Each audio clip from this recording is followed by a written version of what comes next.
esta conferencia y la que sigue después de esta conferencia a millones de personas que están interesadas en conocer no solamente la palabra de Dios, sino también el beneficio que nos da el poder estar cerca de Dios y de la Biblia, y de qué forma la Biblia nos muestra con una forma increíble, impresionante, el panorama profético que está delante de nosotros y del cual estamos continuamente rodeados por todos los acontecimientos internacionales que ahorita están sucediéndose.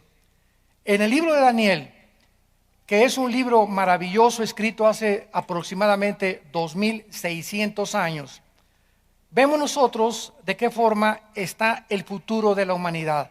Es el único libro de toda la Biblia que profetizó exactamente cuando Cristo iba a morir en la cruz. No hay una profecía exacta de cuándo viene por segunda vez, porque viene como ladrón en la noche. Pero el libro de Daniel nos muestra claramente en la famosa profecía del capítulo 9, las 70 semanas de Daniel, cuando Cristo iba a venir y el tiempo intermedio que se iba a suceder entre su primera venida y lo que se llama el tiempo de la iglesia o el tiempo de los gentiles. ¿Cuál es el futuro que le espera a las naciones?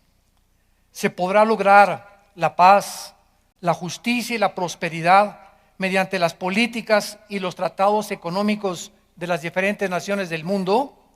Estas preguntas y muchas más son contestadas en este libro maravilloso de Daniel. Y veamos nosotros que en los próximos 6 capítulos que vamos a ir desarrollando, ya vimos el capítulo 1, la conferencia 1 y la 2, la 3 y la 4, podemos ir viendo el libro de Daniel de qué forma tan maravillosa se nos describe el futuro de la humanidad y lo que tenemos que atravesar antes de que Cristo regrese por segunda vez. Rápidamente, en el capítulo 1 se nos describe la invasión o el sitio contra Jerusalén por el rey Nabucodonosor. Nabucodonosor llega a Jerusalén, la sitia y se lleva cautivos a la mayoría de los judíos. Se quedan bastantes de ellos ahí en Jerusalén. Y entre estos judíos se encontraban 4 muchachos, que eran Daniel y sus 3 amigos. Al llegar a Babilonia, vemos el principio satánico, porque todo esto tiene un trasfondo espiritual. Toda la Biblia es de carácter espiritual, para mostrarnos el mundo que nos rodea, cómo afecta el mundo espiritual, el mundo físico. Y vemos el propósito satánico a través del rey Nabucodonosor, de que en el momento que llegan los jóvenes a Babilonia, se les quiere cambiar sus nombres, se les quiere cambiar su cultura, se les quiere cambiar sus ideas. ¿Por qué? Porque es el propósito del mundo que nos rodea. El mundo que nos rodea nos quiere robar nuestra identidad de hijos de Dios. El mundo que nos rodea no quiere que seamos diferentes a ellos. Y quiere decirte que tú eres también del montón y que somos de la borregada y que no tenemos ningún propósito, que no hay ninguna verdad absoluta, que todas las religiones llevan a Dios, etcétera, etcétera. Y vemos desde el principio de este maravilloso libro el propósito satánico de querer robarnos nuestra identidad, nuestras convicciones, el vocabulario que usamos como cristianos, la educación y las convicciones espirituales que debemos de tener como seguidores de Jesucristo. En segundo lugar, vemos nosotros que Daniel se rebela contra esto cuando quieren que él participe y sus amigos de la comida y el vino del rey. Daniel inmediatamente demuestra convicciones. Y quiero decirles algo, creo que ya es el momento, santos de Dios, de que tengas convicciones. ¿Qué significa tener convicciones? Tener convicciones significa estar convencido interiormente de que voy a decidirme. Si soy hombre, no voy a tocar a mi novia jamás, hasta que nos casemos. Voy a decidir como una muchacha que nadie me toque hasta que nos casemos. Y Señor, te lo prometo y quiero que tú me fortalezcas. Voy a tener convicciones de que solamente a mi esposa le voy a ser fiel. Voy a tener convicciones que mi vida va a ser guiada por la honradez, la integridad y nunca por la falsedad ni la insinceridad de mi corazón. Voy a tener convicciones de que nunca le voy a robar a Dios. Y estas convicciones si no determinamos ya. Es algo que tenemos que proponernos, como lo hizo Daniel en el versículo 8. Y Daniel determinó en su corazón, propuso en su corazón, estableció firmemente en su corazón no participar de la inmoralidad ni de las cosas que Babilonia tenía enfrente de él y de sus amigos. Sin esta determinación, sin estas convicciones, Dios no nos puede ayudar. Ahora, fíjense cómo funciona esto. Por ejemplo, tú eres una persona que fumas. Entonces, la convicción te dice, ya estoy totalmente convencido que físicamente estoy reduciendo mi vida 25 años, por lo menos, que es lo que te reduce el cigarro y las drogas. Y al estar convencido de esto, de que físicamente te estás autodestruyendo y además no puedo seguir sirviendo a Dios con nada que sea yo esclavo, porque Dios nos llamó a la libertad. Entonces decido en mi corazón, y entonces tú agarras los cigarros y los tiras al bote de la basura y escucha, en el momento en el que Dios ve que nosotros tomamos una convicción y determinamos y damos el primer paso, Dios da el segundo paso. Dios no va a hacer nunca lo que nos corresponde a nosotros hacer. La responsabilidad es de nosotros. Dios hace su parte una vez que Él ve que nosotros hacemos nuestra parte. Ah, pues ahora Pepito ya lo vi que ya tiró los cigarros. Entonces ahí viene detrás el poder de Dios para respaldar tu convicción y darte fuerza para que tú puedas mantenerte firme y no volver a participar de esta droga. Voy a proponerme, ya no quiero la pornografía. Ya estoy harto, la pornografía me va a llevar a un punto donde me voy a volver una persona degenerada sexualmente. Me va a afectar mi comunión con Dios. Me va a afectar mi relación con mi esposa. Los cielos se cierran totalmente sobre mi casa cuando hay pornografía o cuando soy adicto a la pornografía, porque Dios no bendice mi matrimonio. Dice en Hebreos 13:4, honroso sea el matrimonio sin mancilla, y a los adúlteros y a los fornicarios los juzgará Dios. Entonces tú llegas a esa convicción, yo no quiero eso, yo quiero las bendiciones de Dios, quiero un matrimonio santo, quiero un matrimonio donde haya paz, quiero tener una familia que podamos salir adelante todos como familia. En el momento que tú vas a tu casa hoy mismo y agarras todas esas revistas y videos y bloqueas ya, tú sabes los canales que no deben de entrar en tu televisión, y tú puedes hablar a cualquier red de internet para decirle cancéleme el canal fulano y el canal fulano. Tú sabes muy bien, no te puedes engañar. Cuando tú haces eso, Dios te respalda. Y ¿sabe una cosa que pasó con Daniel? Que Dios le dio gracia. Viene entonces la gracia de Dios. Y dice el capítulo 1, versículo 17, a estos 4 muchachos, cuando Dios vio que tomaron estas decisiones, les dio conocimiento e inteligencia en todas las letras y conocimientos o ciencias. Y Daniel tuvo entendimiento en toda visión y sueños. Y esta es la razón por la cual Dios bendice con entendimiento. Hace poco fueron una compañía televisora a grabarme a Dallas, a la casa de ustedes, y querían ellos que yo formara parte de un programa que se llama Los Gigantes y la Biblia, porque de acuerdo a esta televisora en Estados Unidos no había muchas personas que hablen de quiénes fueron los gigantes, los Nefilim. Siempre se ha tratado en la antigua escuela teológica de que los gigantes, ¿verdad?, fueron la mezcla de los descendientes de Enoc y los descendientes de Caín, cosa que es imposible hasta genéticamente. ¿Por qué? Porque todo el mundo decía cómo podían los ángeles caídos mezclarse con las humanas, y siempre sacan el versículo, ¿verdad?, del Nuevo Testamento que Cristo dijo, es que serán como los ángeles en el cielo que no se casan ni se dan en casamiento. Pero sin embargo la Biblia, como no es de interpretación privada, vamos a Judas, ¿verdad?, versículo 3 y 4, donde dice que los ángeles, está hablando de estos ángeles de Génesis 6, como los sodomitas, igual que ellos, se fueron en vicios en contra de naturaleza, tras carne extraña. Entonces, la forma como los ángeles se mezclaron con las mujeres en Génesis 6, no lo sabemos exactamente. Lo único que sabemos es que Satanás puede pervertir la genética humana y lo logró. Entonces pudieron haberse metido en hombres, pudieron haberse, pudo haber habido una especie como de clonación hace miles de años. Algo sucedió que produjo seres monstruosos de 4 o 5 metros de estatura, con 12 dedos en las manos y 12 dedos en los pies, que poblaron la tierra durante 1000 años y se convirtieron en los enemigos del pueblo de Dios, porque cuando iban a entrar a Canaán, fueron los primeros que querían impedir que el pueblo de Dios se apropiara de las promesas de Dios. No hay duda que los gigantes eran obra de Satanás. Entonces hay mucha gente, ¿verdad?, que quiere saber y me mandan correos. Oye, que esto y que el otro, por aquí y por allá. ¿Por qué no tiene mucha gente, muchas veces, entendimiento la gente? Porque el entendimiento lo da Dios y el Espíritu Santo. Oye, ¿y por qué la predestinación? ¿Y por qué aquello? A esas personas hay que preguntarles. ¿Tú ya tienes conocimiento de qué es la justificación, la gracia, los pactos, la santificación? ¿Conoces las doctrinas elementales de la Biblia? ¿Has estudiado el libro de Romanos, versículo por versículo, todos los 16 capítulos de Romanos?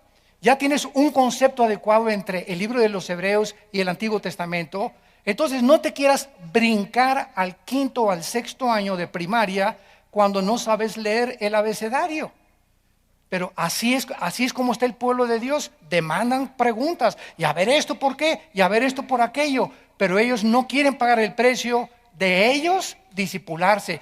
Quieren que un predicador les conteste todo. Quieren saberlo todo, pero no se discipulan, no estudian sus Biblias en su casa privadamente, pero quieren todo a la maruch. Quieren todo instantáneo. Quieren todo a través de una palabra de profecía. Quieren todo a través de una visión, de un sueño, o que se les aparezca Clodomiro en un buñuelo. Y finalmente vemos de qué forma, ¿verdad?, ante esta determinación de Daniel, él entra a formar parte del séquito de oficiales del rey Nabucodonosor. En el capítulo 3 vamos a ver de qué forma el imperio babilónico establece un estado totalitario. En el capítulo 4, Nabucodonosor se vuelve loco, el cual es un ejemplo de la locura a la que llegan todos los políticos y gobernantes del mundo cuando sacan a Dios de su ecuación. Todas estas enseñanzas espirituales tienen un significado profundo para el siglo XXI en el cual nosotros estamos viviendo. En el capítulo 5 se nos ofrece un retrato de los juicios futuros de Dios sobre un mundo desafiante como el rey Belsasar y la caída de Babilonia por medio de los persas. En el capítulo 6 el imperio persa quiere establecer la adoración imperial, demandando la fidelidad del pueblo al Estado. El capítulo 7 es el retrato del último gobierno mundial, en el cual será establecido por el anticristo, pero destruido con la segunda venida de Jesucristo. Así, a grandes rasgos, acabamos de compartirles los próximos 6 capítulos para que tengamos un panorama. Siempre es bueno tener un panorama de los libros, de los capítulos, como en Cinemascope, ¿verdad?, para poder entender ya después, analizar los versículos por versículos, de qué forma Dios nos quiere hablar. Muy bien, las profecías de Daniel, esto es muy importante. Las profecías de Daniel cubren un periodo de la historia que Cristo llamó en Lucas 21, versículo 24, el tiempo de los gentiles. Vamos a leer Lucas 21, 24 y dice así, es Jesucristo el que está hablando. Y caerán a filo de espada y serán llevados cautivos a todas las naciones. Y Jerusalén será hollada por los gentiles hasta que los tiempos de los gentiles se cumplan. Todo estudiante de la Biblia y de teología tiene que tener claramente esta doctrina que se llama el tiempo de los gentiles. ¿Qué significa esto? Muy bien. Desde que Nabucodonosor entró aquí en el capítulo de Daniel, capítulo 1, y sitió la ciudad de Jerusalén, antes los judíos tenían libertad para adorar a Dios. En otras palabras, tenían su templo, el sacerdocio levítico, tenían sus ofrendas, tenían todas estas cosas que Dios les entregó al pueblo de Israel. En el momento en que el pueblo de Israel se rebela contra Dios y abandonan a Dios, Dios los abandona a ellos. Por ejemplo, dice vamos a ver en Segunda de Crónicas, capítulo 36, de qué forma se llevó a cabo todo lo que sucede en el libro de Daniel. Y Jehová, el Dios de sus padres, Segunda de Crónicas 36, versículo 15 en adelante, envió constantemente a palabra a ellos por medio de sus mensajeros, porque él tenía misericordia de su pueblo y de su habitación. Mas ellos hacían escarnio de los mensajeros de Dios, menospreciaban sus palabras, burlándose de sus profetas, hasta que subió la ira de Jehová contra su pueblo y no hubo ya remedio. Por lo cual trajo contra ellos al rey de los caldeos. Aquí se está describiendo la invasión de Jerusalén por el rey Nabucodonosor. Los caldeos es otra frase que geográficamente nos ubica a Babilonia en tierra de Irak. Lo que es ahora la nación de Irak era la tierra de los caldeos o también la tierra de Sinar, donde se encontraba Babilonia y fue de las primeras ciudades en haber sido edificadas. Y dice, trajo al rey de los caldeos contra ellos, que mató a espada a sus jóvenes. Vean, aquí se nos describe todo lo que hizo Nabucodonosor. En la casa de su santuario, sin perdonar joven ni doncella, anciano ni decrépito, todos los entregó en sus manos. Asimismo, todos los utensilios de la casa de Dios, grandes y chicos, los tesoros de la casa de Jehová y los tesoros de la casa del rey y de sus príncipes, todo lo llevó a Babilonia. O sea, saqueó completamente Jerusalén. Y quemaron la casa de Dios. Y rompieron el muro de Jerusalén y consumieron a fuego todos sus palacios y destruyeron todos sus objetos deseables. Los que escaparon de la espada fueron llevados cautivos a Babilonia, y entre ellos estaba Daniel, como lo vamos a ver. Y fueron siervos de él y de sus hijos hasta que vino el reino de los persas, para que se cumpliera la palabra de Jehová por boca de Jeremías, hasta que la tierra hubo gozado de reposo, porque todo el tiempo de su asolamiento reposó hasta que los 70 años fueron cumplidos. Jeremías, antes de que Nabucodonosor invadiera Jerusalén, en el capítulo 25 de Jeremías, él profetizó con años de anticipación que cuando llegara Nabucodonosor iban a ser 70 años que los judíos iban a vivir fuera de Jerusalén, presos, exiliados, deportados en una tierra lejana, sin templo, sin sacerdocio, sin sacrificio y sin ofrendas. Entonces, en el año 600 más o menos antes de Cristo, Israel, Dios dejó de tratar con ellos.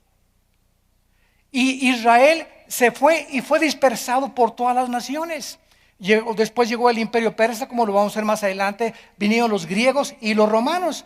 Y en el año 70 después de Jesucristo, cuando Jesucristo profetizó que no quedaría piedra sobre piedra en el hermosísimo y majestuoso templo que Herodes había reconstruido, se cumplió la profecía de que llegó Tito, el general romano, hijo del emperador romano Vespasiano, y no dejó en Jerusalén piedra sobre piedra en el año 70 después de Cristo. Veamos esto con cuidado. Desde el año 600 antes de Cristo hasta 1948, 14 de mayo de 1948, casi 2000 años, Israel ha estado sin templo, sin sacrificios, sin sacerdocio, sin ofrendas, sin ciudad.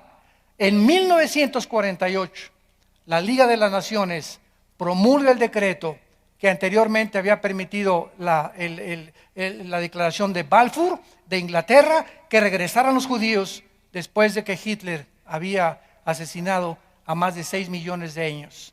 Entonces, en 1948, los judíos vuelven otra vez a la ciudad de Jerusalén. Sin embargo, son atacados otra vez en el 54, en el 67, en el 73, y hasta la fecha siguen ellos siendo completamente arrinconados y hostilizados por todas las naciones enemigas de su alrededor. Y hasta ese tiempo vemos nosotros que en la guerra del 67, el general Moshe Dayan, que fue el que dirigió el ataque de defensa contra las naciones árabes, que en 6 días, ganaron la guerra, porque el séptimo día tenían que descansar. Esto fue hasta irónico la forma como ganaron en 6 días, del 1 de junio al 6 de junio del 67. Jerusalén fue reconquistado otra vez. Y entonces Moshe Dayan entra por primera vez y toda Jerusalén es de ellos otra vez. Pero la Liga de las Naciones hace un decreto que por favor se salgan y se queden solamente con la parte oriental, que es donde está el Muro de los Lamentos, y la otra parte que se las dejen a los musulmanes para evitar otra guerra. Entonces en 1967 el gobierno de Israel cede la mitad de la ciudad de Jerusalén. O sea, en resumen, hasta este momento los judíos no tienen sacerdocio, no tienen sacrificios, no tienen ofrendas, no tienen un templo propio, porque el templo que era de ellos se encuentra exactamente debajo de lo que es actualmente la mezquita de Omar, o sea, la mezquita musulmana, que se le llama también la cúpula de la roca. Ahí se encuentra el templo que ahí quedó sepultado en el año 70 después de Cristo, cuando llegaron los romanos. Y en el año 605 aproximadamente, el profeta musulmán llamado Omar fue el que construyó la mezquita esa dorada que se ve en Jerusalén, y la construyó exactamente donde fue sepultado el templo de los judíos. Entonces fue como una maldición que cayó sobre los judíos cuando gritaron a Cristo que su sangre, le dijeron a Pilato, que su sangre sea sobre nosotros. Se echaron la sangre del Mesías sobre sus vidas. Y por esta razón, dice en 2 Corintios 3, que tienen un velo totalmente, la mayor parte de los judíos ortodoxos, puesto en su corazón, y no entienden todavía el Antiguo Testamento a la luz del Nuevo Testamento, porque no aceptan a Jesucristo, a Yeshua Mashiach, como el Señor y el Salvador y el Mesías prometido, desde Génesis capítulo 3, versículo 15. Entonces, todo esto es importante que nosotros podamos entenderlo, para que podamos introducirnos a los libros de la Biblia y entenderlos. Y le rogamos a Dios siempre sabiduría y conocimiento, y Él la dará a todos aquellos que quieren proponer en su corazón no pecar. Y aunque sabemos, ¿verdad?, que es imposible que no pequemos, por lo menos luchamos todos los días contra el pecado. Si tú tienes una guerra espiritual ahorita y sientes angustia porque pecaste, o porque hiciste esto, porque le permitiste a tu novio hacer ciertas cosas, o estás con un hombre que no es tu esposo, con una mujer que no es tu esposa, y tienes esta guerra en tu corazón, es la mejor señal de que eres hijo de Dios. Malo cuando te acuestas en tus pecados y ya tu conciencia no te molesta. Porque cuando somos hijos de Dios, vamos a vivir en guerra contra el pecado todos los días de nuestra vida. Muy bien, vamos ahora pues a pasar al capítulo 2 del libro de Daniel. Regresemos a este libro y vamos a ver en este libro que los imperios y las naciones, al igual que sus gobernantes, surgen y caen porque ninguna nación, ningún imperio, ningún político, ninguna persona déspota dura mucho tiempo. Nadie puede disfrutar la vida sin la gracia de Dios. Y este es lo que el rey Salomón trató de escribir en el libro de Eclesiastés. Al principio comienza Salomón: vanidad de vanidades. Todo es hueco en la vida, todo carece de propósito y significado. Y en el capítulo 3 dice: dichoso el hombre a quien Dios le da la gracia para trabajar. En otras palabras, Dios nos creó con la habilidad de trabajar, porque Adán, antes de que viniera el pecado, ya trabajaba.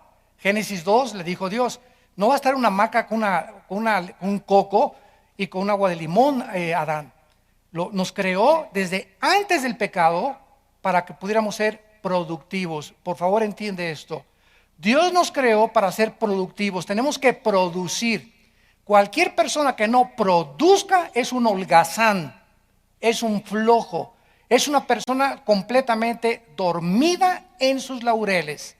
Y si no producimos ahora el fruto que tenemos que producir, somos árboles secos, llevados por todos lados como las nubes en el cielo por cualquier viento que sopla.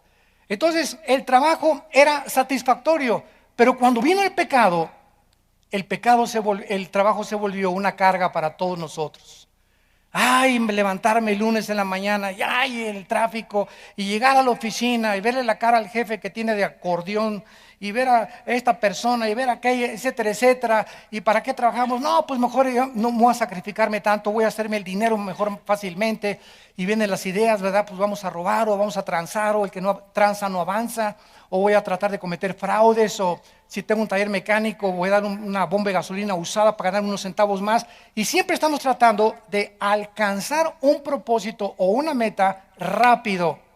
Y cuando venimos a la Biblia, Dios nos dice: irá andando y llorando el que lleva la preciosa semilla. El trabajar, pones tu puesto de tacos, el primer mes tranquilo, poquitos pesos, vas recuperando tu dinero y vas caminando. Pasaron 1 año, 2 años, y si Dios ve que mantienes tu integridad en tu puesto de tacos, en tu taller mecánico, en tu tienda, en el oficio, como abogado, como doctor, lo que tú seas, y mantienes tus convicciones en tu corazón, Dios te bendice. Nunca antes. Tenemos que ser probados. Tenemos que ser probados antes de que se abran las puertas de los cielos. Y Dios prueba la integridad, la sinceridad, la motivación por la cual le servimos. A nosotros los pastores, Dios nos prueba simplemente por el amor que les tengamos a ustedes. Un pastor que no ama sus ovejas, o una pastora o esposa de pastor que no ama las ovejas, está fuera de la gracia de Dios. Y podemos circular y podemos reírnos y todo, pero si Dios no ve que nosotros nos interesamos por su pueblo y vivimos por su pueblo, porque ese es nuestro llamado, entonces somos unos hipócritas. Y puedes tú tener 10,000 personas en tu iglesia o 30,000 personas, eso no importa. El Papa tiene más que tú. Las sectas tienen millones de personas que lo siguen. Jim Jones llegó a 1,500 personas. El hecho que haya miles de personas siguiendo a una persona no significa realmente que esa persona sea un ungido de Dios. Dios ve los corazones, y lo que Dios ve es si esa persona ama al pueblo al cual nos ha llamado a servirlos. Entonces es importante que entendamos que el corazón tiene que ser probado, y Dios nos bendice. Pero cuando vas llorando con la semilla, regresaremos con gozo, trayendo las gavillas. Habrá una bendición tremenda después de 30, 20, 40 años de servir a Dios. Yo comencé a servir a Dios en 1977, aquí en esta área de Satélite. Muchos de ustedes somos antes de Cristo, ¿verdad? Ya nos conocen. Pero desde el 77 comenzamos aquí, Tlalnepantla, Valle Dorado, toda esta zona de por aquí del norte. Parece que aquí fue la zona donde Dios nos llamó a establecer un baluarte aquí, ¿verdad? Yo le llamo a la iglesia un baluarte de la verdad, como le dice Pablo a Timoteo. Y desde aquel entonces, me acuerdo, hasta 1988, pasaron más de 15 años que yo no tenía coche. Y andaba en puras peceras, ¿verdad? En taxis por aquí, por allá, los estudios bíblicos. No teníamos nada, éramos pobres, ¿verdad? Teníamos apenas para comer, pero seguimos. La perseverancia es lo que Dios bendice. Y hasta 1986, 87, un señor de aquí, ¿verdad? Me reservo su nombre, nos regaló una combi por primera vez. Y comenzamos a comer ya bien, comenzaron a subir las ofrendas, etcétera, etcétera. Pero nadie comienza arriba. Para que no crean ustedes, ¿verdad? Que ahorita que nos ven aquí muy trajeado el brother, ¿verdad? Y con corbata, etcétera, etcétera, que hemos toda la vida sido así, ¿verdad? No, ha sido tengo ahorita 40 años de ser cristiano y 37 de servir al Señor. 40 años que me convertí en el 74 y 37 años de servir a Cristo. Y a través de estos 37 años tenemos una vida, ¿verdad?, en la que podamos dar testimonio que no hemos engañado al pueblo de Dios y que hemos predicado las sanas palabras del Hijo de Dios. Y lo seguiremos haciendo mientras Él nos dé vida. En los tiempos de Daniel, tanto Jerusalén como Judá cayeron bajo el imperio babilónico, todo destruido, y los judíos estaban ahora preocupándose: ¿qué nos deparará el futuro? ¿Dónde están las promesas de Abraham? Oye, ya me divorcié, Dios me dijo que me iba a bendecir, mi hijo se fue de la casa. Oye, el trabajo no prosperó, el negocio que hicimos no prosperó. ¿Realmente podremos nosotros tener un futuro? ¿Nos podrá levantar Dios? Mi amor, me corrieron del trabajo, nos quedamos sin nada por mis convicciones de cristianos. Como esa película de Dios no está muerto, el muchacho está al grado de perder y perdió a su novia. Escuchen, jóvenes, perdió a su novia con tal de mantenerse en sus convicciones. Y así te va a mandar Dios, muchachitas, de que, ay, no seas ridículo, no seas exagerado, no seas tan religioso, no seas, pareces un idiota ya día y noche con la Biblia. Y cuando tú aceptas eso, es que la amas más a ella que a Dios. Te está probando Dios. O igual con tu novio, ¿verdad? Ahí tú con la Biblia siempre, pues si no te gusta, ¿verdad? Pues nos vemos y ya. Pero tenemos que tener convicciones. Y si no pasamos esa prueba, no pasamos las demás. Porque es la primera prueba que tenemos los cristianos. Primera de Pedro capítulo 1. Nuestra fe, más preciosa que el oro, tiene que ser probada.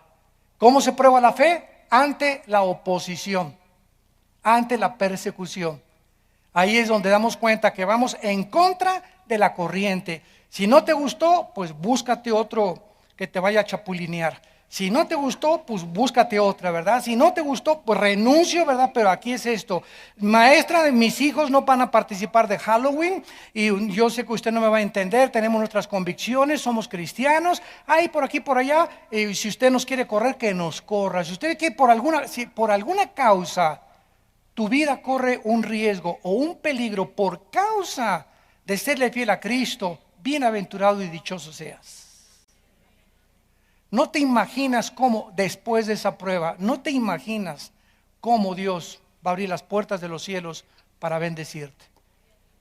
No hay nadie a quien Dios bendiga con la famosa prosperidad. Nada más da esto y serás prosperado, etcétera, etcétera. No, la prosperidad viene después de muchos, muchos años de servir a Dios y de mantener tus convicciones contra toda la corriente opuesta del mundo.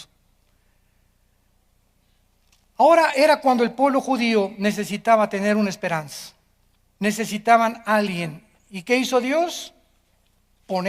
Infiltrar 4 jóvenes dentro del imperio babilónico para trabajar dentro de estos jóvenes y en la vida de estos jóvenes, principalmente de Daniel, poder transmitirles al pueblo la esperanza que aún les esperaba si ellos se arrepentían de sus pecados. Vayamos pues al capítulo 2, que dice así: en el segundo año del reinado de Nabucodonosor, por cierto, él reinó 45 años de los 70 años que existió Babilonia. Nabucodonosor era hijo de Nabopolassar, su padre fue el primer rey de Babilonia. Él siguió Nabucodonosor y reinó 45 años. En el segundo año del reinado de Nabucodonosor, tuvo Nabucodonosor sueños y se perturbó su espíritu y se le fue el sueño. Hizo llamar el rey a magos, astrólogos, encantadores, caldeos, para que le explicaran los sueños. Vinieron pues y se presentaron delante del rey, y el rey les dijo: he tenido un sueño, y mi espíritu se ha turbado por saber el sueño. Entonces hablaron los caldeos al rey en lengua aramea: Rey, para siempre vive. Di el sueño a tus siervos y te mostraremos la interpretación. Noten ustedes en primer lugar que este sueño venía de Dios. Dios no le dio el sueño a Daniel, porque vamos a ver en este sueño de esta imagen que vamos a escribir, a ver si nos da tiempo si no en la próxima conferencia, esta imagen que fue el centro del sueño de Nabucodonosor, ahí se profetiza toda la historia de los imperios políticos desde el año 600 antes de Cristo hasta la segunda venida de Cristo. Esto es asombroso e increíble. En esa imagen que vamos a estudiar con mucho detenimiento, se profetiza todo el futuro de la humanidad. Así que imagínense ustedes si Daniel hubiera tenido ese sueño, ¿quién le hubiera creído? Pero el hecho que Dios le da el sueño a un rey pagano, a un rey gentil, a un rey cruel, porque si había alguien cruel y sanguinario era Nabucodonosor, le sacaba los ojos a sus víctimas, a las mujeres embarazadas las partía a la mitad. Era un rey de lo más sanguinario que puedan ustedes imaginarse. Entonces, al darle Dios el sueño a Nabucodonosor y después usar más adelante a Daniel, retando a los magos, a los astrólogos, a los discípulos de Walter Mercado, a los ocultistas, a los filósofos orientales, a los gurús y a todos aquellos que están en el mundo del ocultismo, Daniel tenía que demostrar en ese imperio que él servía al único Dios vivo y verdadero. Vamos a ver la incapacidad de los brujos, los astrólogos, los adivinos, de poder ni siquiera imaginarse qué había soñado el rey.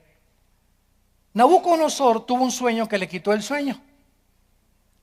De igual manera que este rey, muchos políticos y gobernantes actuales se encuentran en el siglo XXI perturbados. Se encuentran profundamente alterados por el futuro de la economía, el abasto del petróleo, el comercio, la inflación, las amenazas ahorita de guerras en el Medio Oriente, en Asia Menor, al norte, al este de Europa, con Ucrania, Lituania, Estonia. Ahora sí Putin invade Estonia y Lituania y Latvia, que están naciones junto al mar Báltico. Ahí sí interviene ahora la OTAN, y entonces si se arma, podría ser el inicio de una guerra internacional con una escalada de proporciones incalculables. Entonces, así se encuentran actualmente la mayor parte de los políticos. Ya, hola, palonde me voy. Ontoy, como decimos, ontoy. ¿Qué cosa es lo que tenemos que hacer? ¿Por qué? Porque todos estos problemas políticos, económicos, religiosos, van mucho más allá de nuestra capacidad para resolverlo nosotros.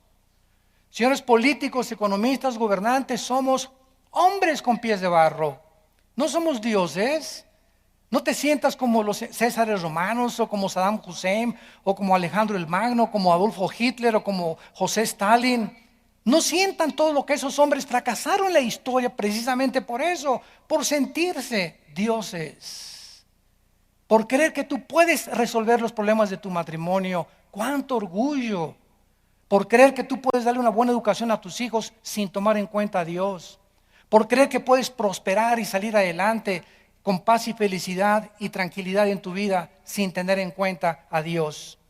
Dios, la Biblia dice en Deuteronomio capítulo 18, Dios condena drásticamente la brujería y todo lo que se encuentra en el área del ocultismo. Dice Deuteronomio 18, versículo 10.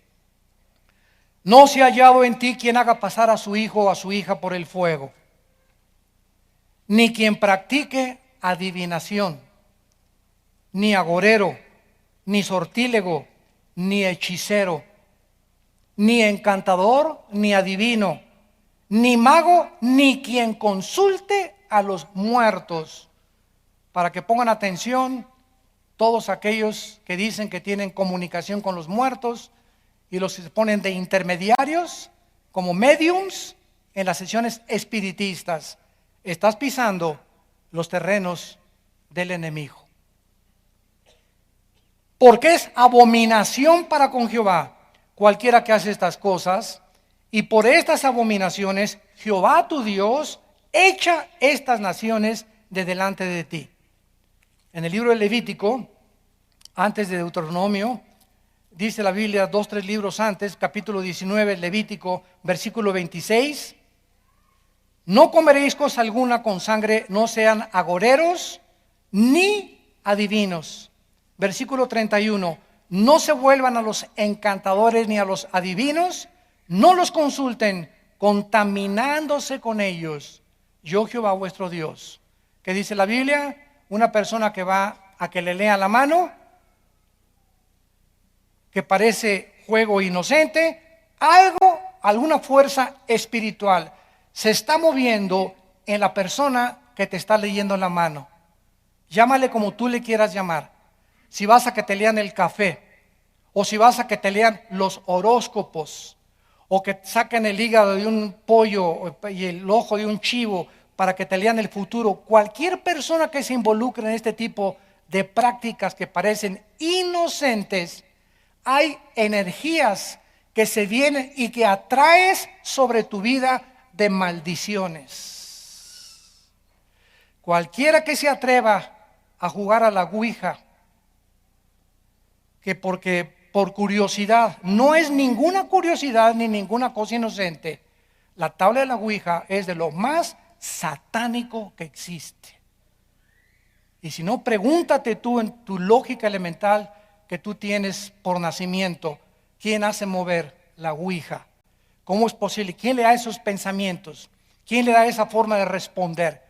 En ese momento te das cuenta, y si buscas en la historia, te metes a Google la historia de la ouija, te vas a dar cuenta, los resultados, el 85% de los muchachos y muchachas que han consultado la ouija o jugado con ella, acabaron en el hospital psiquiátrico.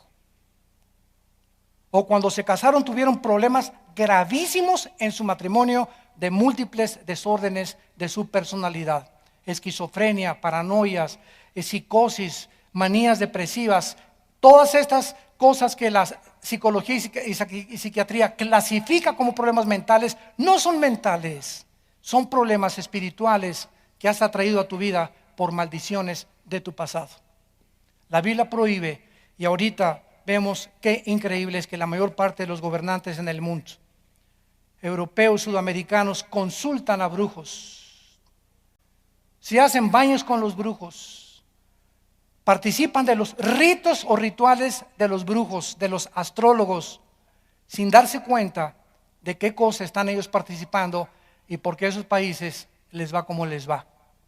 Porque están en los terrenos del enemigo de Satanás.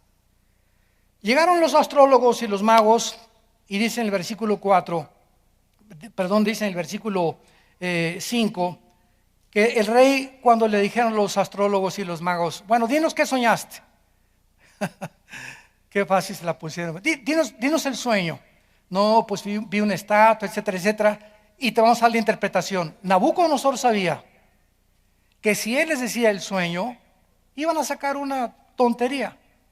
O sea, iban a decirle, esto es lo que significa, y él no iba a saber si realmente esa era la interpretación. O sea, iban a salir con algún chorizo, ¿verdad? De ahí de Toluca.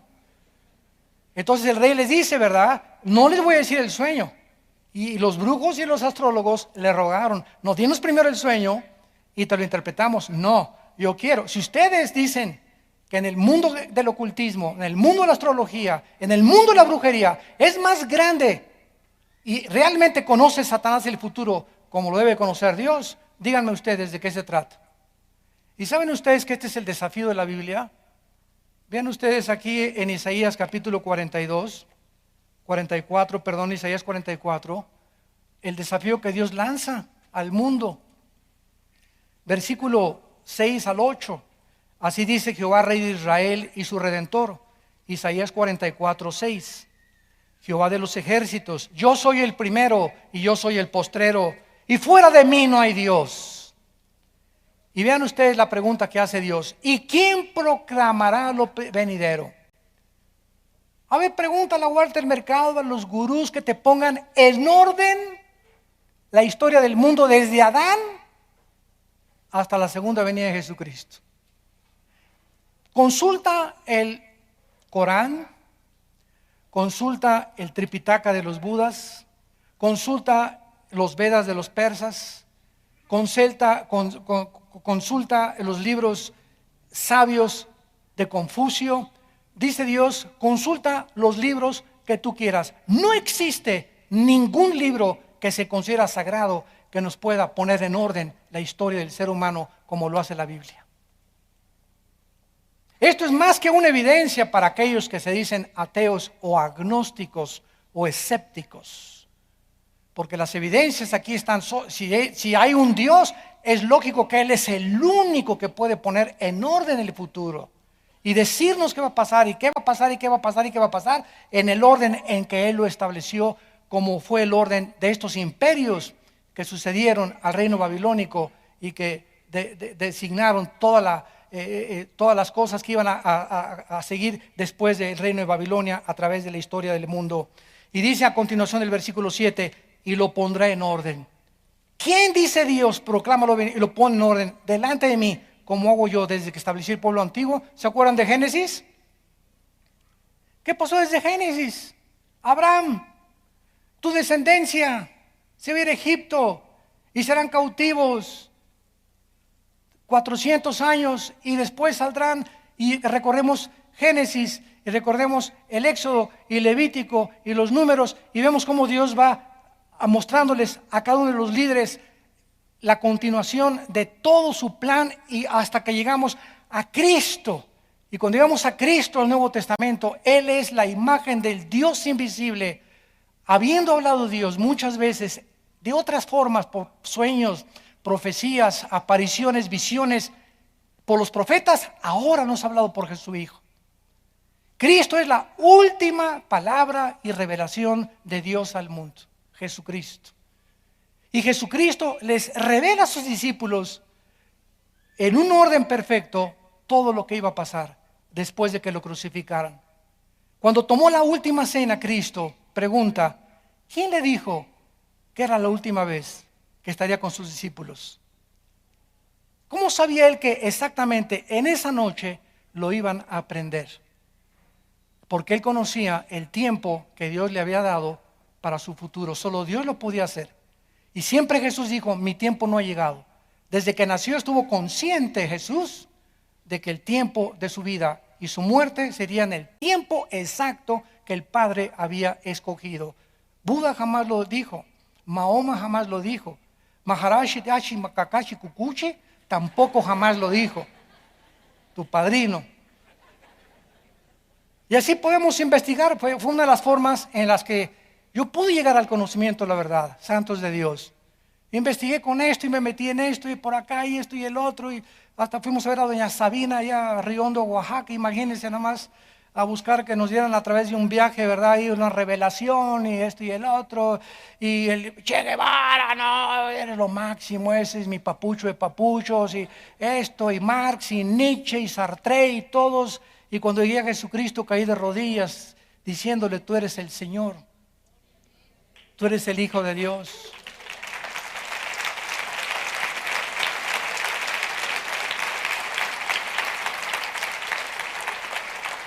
Y si no es Él, ¿quién es? Si no es Él, ¿quién es? Dime. Como decíamos allá en mi rancho, tráeme tu gallito giro. ¿Quién es? ¿Quién es tu gallo? Dímelo, dime. Al hombre que más admiras. Llámese ateo o no ateo, líder, dime y compáralo con Jesucristo. Y busca cualquier libro que tú quieras en los billones de volúmenes de literatura que existen en las bibliotecas del mundo, y tráeme un libro que ni siquiera se atreva a comparar con la información que contiene la Biblia. No hay. Fíjate, qué privilegio el ser llamados hijos e hijas de Dios. Qué privilegio. Y sigue el mundo igual que en tiempos de Daniel, con los astrólogos y con los horóscopos, y de una filosofía al otro lado, y la dianética, y la ciencia de la salud, y la nueva era, y ahora esto, y ahora la cabala, y por todos lados siguen surgiendo y surgiendo y surgiendo y surgiendo, y sigue en el cielo la cruz diciendo, yo soy el camino, la verdad y la vida. Yo soy el camino, la verdad y la vida. No busques más. Si vienes a Jesucristo, has encontrado la razón de tu existencia y has llegado a la final de tu búsqueda. Todos estos brujos y astrólogos comenzaron a tratar de burlarse del rey. El rey se dio cuenta, pues era más inteligente que ellos. Reconocen su incapacidad. Dice el versículo 4 de Daniel, capítulo 2. Hablaron los caldeos al rey en lengua aramea. Rey, dinos el sueño y te mostraremos la interpretación. Versículo del 10 al 11. Los caldeos respondieron delante del rey, no hay hombre sobre la tierra. Bueno, por lo menos reconocieron eso, que pueda declarar el asunto del rey. Además de esto, ningún rey, príncipe ni señor preguntó cosa semejante a ningún mago, ni astrólogo, ni caldeo. Y lo decimos y desafiamos con las mismas interrogantes al mundo.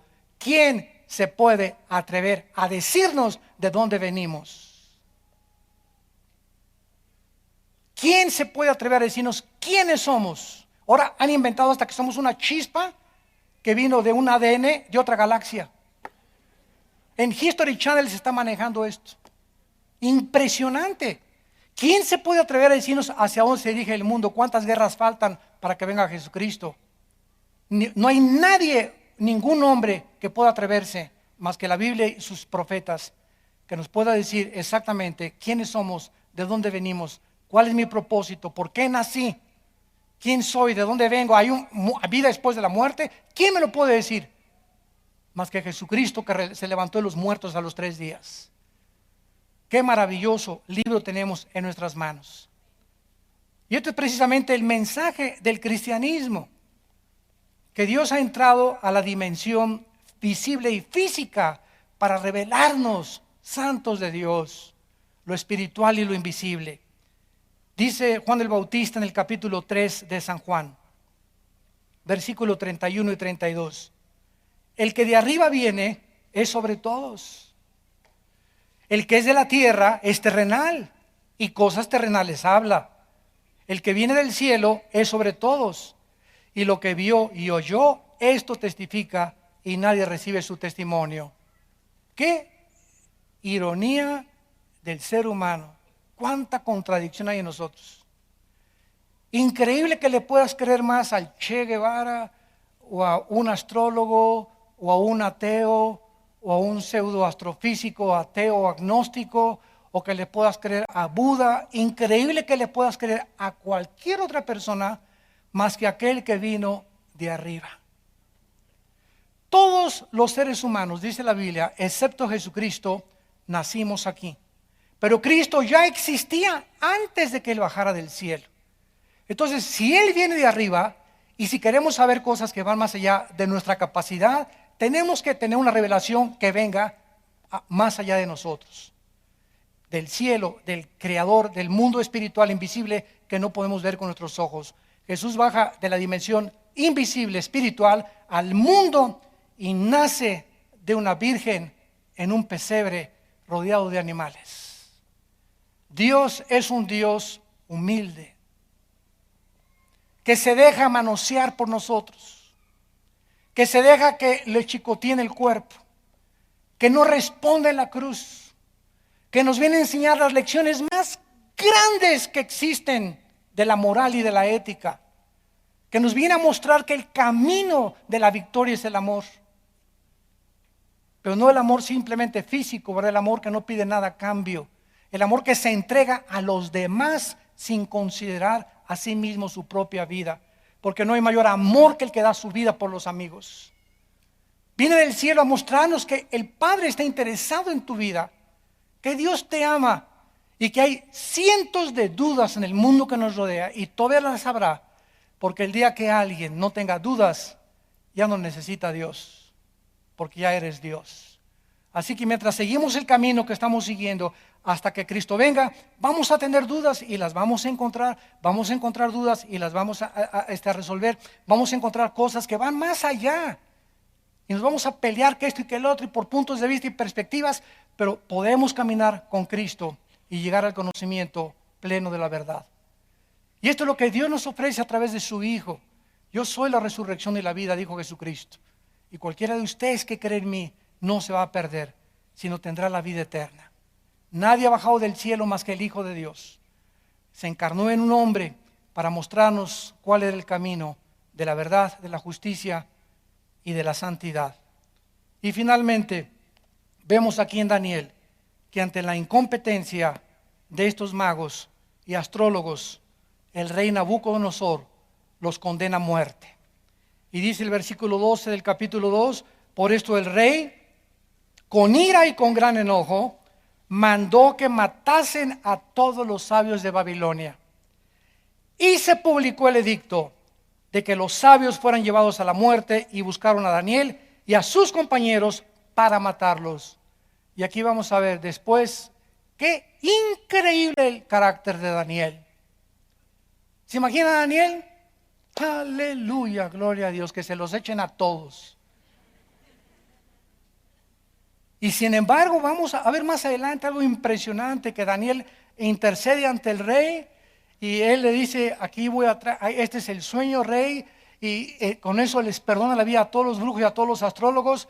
Y durante todo el tiempo que Daniel pasó en Babilonia, les enseñó a muchos de estos sabios y astrólogos el camino de Dios.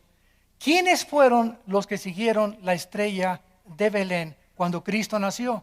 Los famosos reyes magos, Melchor, Baltar y Balcazar. Nada de eso.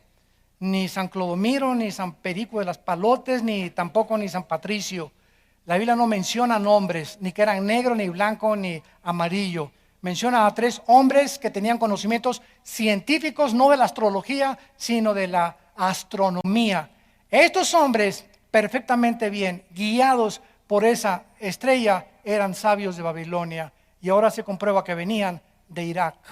Desde allá vinieron a Belén a descubrir al Hijo de Dios, quien les dio conocimiento cientos de años atrás, cuando Daniel vivió en Babilonia y rescató con su testimonio a la mayor parte de ellos.